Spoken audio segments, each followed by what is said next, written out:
WhatsApp, it's me Nupur. Welcome back to my channel. इस video में हम बात करने वाले कि 11th में कौन कौन से सब्जेक्ट होते हैं और हमें क्या लेना चाहिए और किस सब्जेक्ट के अंदर हम किस चीज़ की स्टडी करते हैं। सो गाइस बने रहिएगा मेरे वीडियो में। यदि आपको मेरा वीडियो पसंद आता है तो प्लीज़ मेरे वीडियो को लाइक कीजिए एंड मेरे चैनल को सब्सक्राइब कीजिए। इसी टाइप के मैं नॉलेज वाले वीडियोस आपको प्रोवाइड करते रहूँगी। आज मैं आपको 11th क्लास के ऑल सब्जेक्ट का इंट्रोडक्शन देने वाली हूँ। सो गाइस 11th क्लास में बहुत सारे सब्जेक्ट होते हैं, आपको पता भी नहीं होगा कि कौन सा सब्जेक्ट लेना है। जो फ्रेंड्स ले रहे हैं आप वो ले, लेकिन गलत है। आप पता कीजिए आपका इंटरेस्ट किस चीज़ में, आपको क्या पढ़ना अच्छा लगता है। यदि आपको पढ़ना अच्छा लगता है तो सोच समझ के आप अपना सब्जेक्ट सिलेक्ट कीजिए। तो मैं आपको बताती हूँ कि 11th में हमारे पास 7 चॉइस रहती है। यस, 11th क्लास में 7 सब्जेक्ट होते हैं, मतलब 7 ब्रांचेस होती है कि हमें किस ब्रांच में किस सब्जेक्ट को सिलेक्ट करके हमें अपनी स्टडी पूरी करनी है।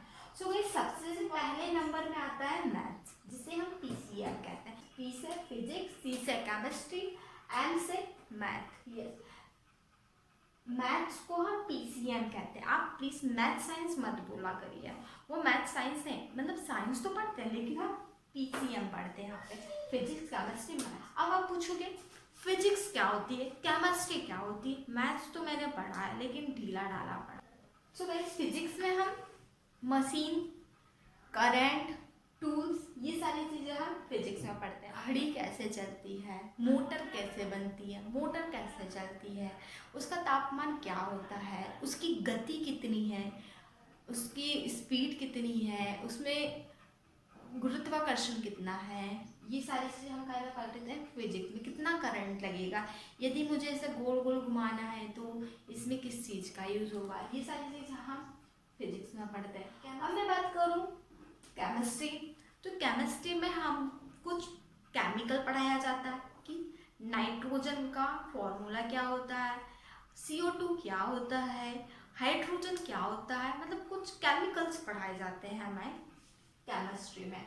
एक्चुअली केमिकल इसलिए पढ़ाया जाता है यदि आप साइंस के क्षेत्र में जाना चाहते हैं, आप साइंटिस्ट बनना चाहते हैं तो आपको थोड़ा आइडिया रहे, इसलिए हमें यहाँ पे केमिस्ट्री पढ़ाया जाता है। मैथ्स में हम मैथ्स पढ़ते हैं।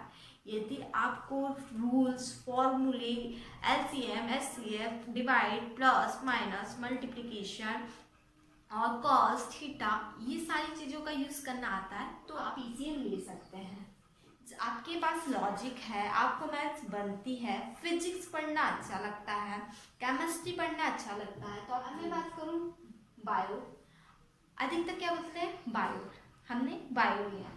बायो क्यों, आधा है क्या बायो, जो बायो कहते हैं, बोलो ना पूरा। हमने बायोलॉजी लिया है, उसको बायो बायो बायो किसी से पूछो बायोलॉजी क्या होता है तो नहीं पता होगा, लेकिन उसका फुल फॉर्म बोलो बायोलॉजी, ना कि बायो। शॉर्टकट में बोल देते bio.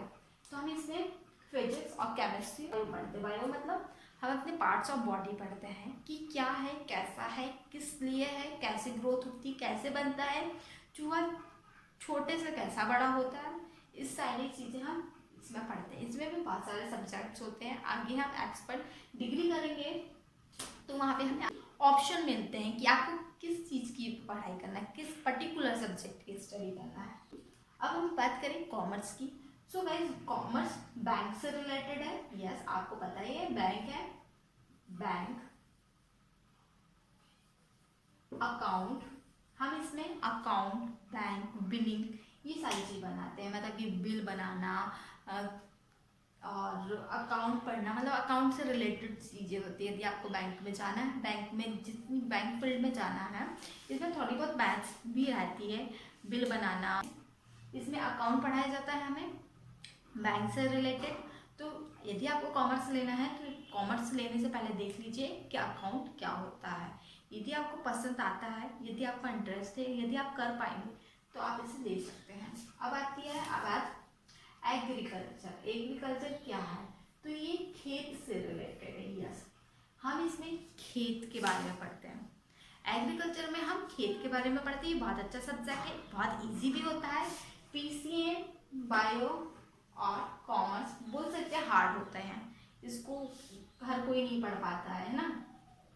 But agriculture, arts, fine art और होम साइंस बहुत इजी सब्जेक्ट होते हैं, तो आप स्टडी कर सकते हैं बायो ये एग्रीकल्चर की बात करें तो एग्रीकल्चर में खेत से रिलेटेड बातें बताई जाती है कि उपजाऊ मिट्टी क्या होती है, उर्वरक मिट्टी क्या होती है, लाल मिट्टी से क्या होता है, काली मिट्टी से क्या होता है, लाल मिट्टी में कैसे पौधे उगते हैं, काली मिट्टी में कैसे पौधे उगते हैं। सो गाइस, एग्रीकल्चर में कब कौन सी फसल उगती है, कैसे उगती है, यदि आपकी खेती अच्छी नहीं है तो हम वहाँ पे कैसे खेती कर सकते हैं, ये सारी चीज़ें हमें एग्रीकल्चर में बताई जाती है। पूरा खेत से रिलेटेड है कि कैसे फसल उगाएं, कौन सी चीज़ें डालें, क्या डालें, कौन मतलब दवाइयाँ क्या होती है, कीटनाशक क्या होते हैं, ये सारी चीज़ें हमें खेत में एग्रीकल्चर में बताया जाता है। एग्रीकल्चर बहुत अच्छा सब्जेक्ट है और यदि आप इंडिया में रहते हैं तो आप बहुत ले सकते हैं, इसकी डिमांड बहुत है।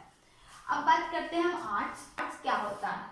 आर्ट्स क्या होता है? इसमें हम history, geography, politics, Hindi, English इस टाइप के सब्जेक्ट पढ़ते हैं।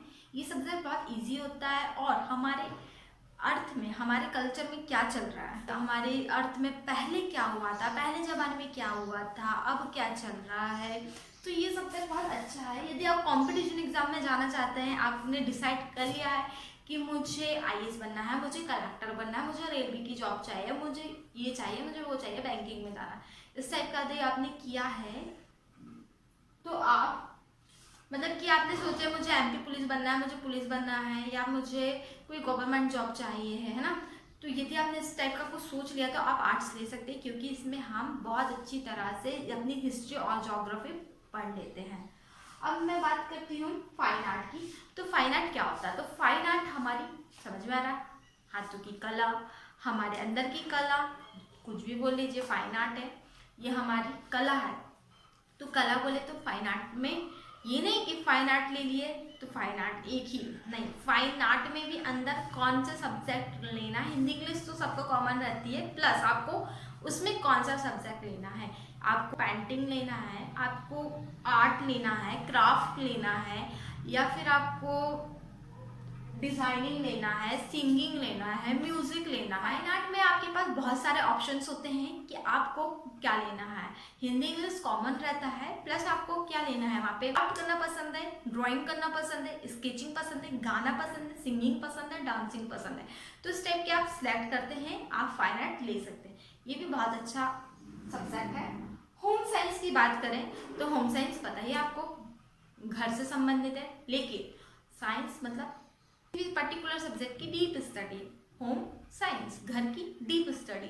तो होम साइंस में हमें खाना बनाना, सफाई रखना, घर को सजाना, घर को कैसे मैनेज करके रखें, सिलाई, बुनाई, कढ़ाई, मतलब बहुत सारी चीज़ें सिखाई जाती है। ये नहीं कि खाना ही बनाना सिखा रहे, नहीं, अदर एक्स्ट्रा एक्टिविटीज़ भी कराई जाती है, तो आप ये भी ले सकते हैं। अब ये मत सोचिएगा कि ये सब्जेक्ट बहुत कठिन है और ये सब्जेक्ट बहुत इजी है, ऐसा नहीं है। सारे सब्जेक्ट इजी होते हैं, सारे सब्जेक्ट टफ होते हैं, आने के ऊपर है। यदि आप पीसीएम वाले हैं, आपसे बोलेंगे चलो ब्लाउज बना के दिखा दो, ब्लाउज बनाओ, तो आपको मन नहीं लगेगा, अरे बाबा करने बैठोगे तो बोलोगे अरे बहुत टफ है, मुझसे नहीं आए। इसलिए हमें जो नहीं बनता है वो हमें टफ लगता है, और जो हमें बनता है वो इजी लगता है ना। यदि आप आर्ट्स ले लोगे ना, बोलते हैं अरे आर्ट्स तो छोटा सब्जेक्ट है, नहीं, सब्जेक्ट के ऊपर डिपेंड नहीं करता है, कुछ भी चीज़ सब्जेक्ट के ऊपर डिपेंड नहीं करती है, डिपेंड नहीं करता है कि आपको आता है या नहीं आता है। यदि आपको आर्ट्स आता है तो आप बोलोगे, ये मत बोलना पढ़ने से पहले ही कि आप 10th पास है, अरे मैं आर्ट्स नहीं लूँगा, ऐसा मत सोचिएगा। आता जाता नहीं है चले हैं बोलने की अरे आर्ट्स तो ऐसे ही कोई भी ले लेता है, ये देखिए कि आपको क्या आता है। हो सकता है आर्ट्स पढ़ने बैठेंगे तो हिस्ट्री पढ़नी, हिंदी पढ़नी नहीं आती होगी, है ना। इसलिए कोई सब्जेक्ट बड़ा या छोटा नहीं होता, पहले पढ़िए समझिए, सारे मतलब सारे सब्जेक्ट टफ है और सारे सब्जेक्ट ईजी है, आपके ऊपर डिपेंड करता है कि आपको आता क्या है। तो आर्ट्स में भी बहुत सारी चीज़ें रहती हैं, हिस्ट्री, ज्योग्राफी कौन याद कर, जिसको याद है, मेमोरी है, वही अच्छे से पढ़ सकता है ना। लर्निंग कैपेसिटी, रीडिंग, ये सारी चीज़ें होनी चाहिए, हर किसी की बात नहीं है आर्ट्स को लेना। एग्रीकल्चर बहुत अच्छा सब्जेक्ट है। फाइन आर्ट यदि आपको, क्या आप पेंटिंग कर सकते हैं अच्छा, जो मैथ्स वाला है, कई बच्चे बोलते हैं ना अरे ये तो आर्ट्स है, अच्छा हाँ, उनकी कला देखिए, उनके अंदर कला है। साइंस देखिए, खाना बनाना भी किसी को अच्छे से नहीं आता है ना, बहुत कम लोग बना पाते होंगे। अच्छा खाने की बात करें, खाना तो सब लोग बना लेंगे, लेकिन अच्छा खाना अच्छा, एक कुछ नई डिश बनाना। मैथ्स भी, मतलब कि ये सारे सब्जेक्ट हैं। आप कोई भी सब्जेक्ट ले सकते हैं। यदि आपको मेडिकल की फील्ड में जाना है तो आप बायो लीजिए, इंजीनियरिंग करना है तो मैथ्स लीजिए। फिर मैथ्स वाला तो कुछ भी कर सकते हैं। यदि आपको मैथ्स आता है तो लीजिए, यदि आपको बायो में इंटरेस्ट है तो बायो लीजिए, यदि आपको अकाउंट में इंटरेस्ट है तो कॉमर्स लीजिए। खेत, हर किसी को इंटरेस्ट हो जाएगा खेत में, तो खेती करना है या फिर उससे रिलेटेड कुछ पढ़ना है तो एग्रीकल्चर लीजिए।